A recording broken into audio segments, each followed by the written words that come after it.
हमें अपनी फ़ौज के साथ खड़ा होना है। साबिक़ कप्तान शाहिद आफरीदी। कौमी क्रिकेट टीम के साबिक़ कप्तान शाहिद आफरीदी ने कहा है कि अगर फ़ौज ना हो तो हमें पता चले कि आज़ादी क्या होती है। हमें अपनी फ़ौज के साथ खड़ा होना है।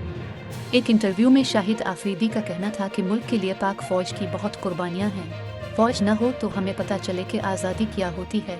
इस हवाले से कश्मीरियों से और फ़लस्तीनियों से पूछें कि आज़ादी क्या होती है। उन्होंने कहा कि सियासत पूरी दुनिया में होती है, हमारे मुल्क में भी सियासत होती है, लेकिन ये किस किस्म की सियासत हो रही है। मैं इस मुल्क में छोटे से बड़ा हुआ, अब मेरे बच्चे बड़े हो रहे हैं। वो मुझसे सवाल करते हैं कि ये क्या हो रहा है और क्यों हो रहा है, तो जवाब देना मुश्किल हो जाता है कि हम अपने मुल्क को खुद ही जला देते हैं।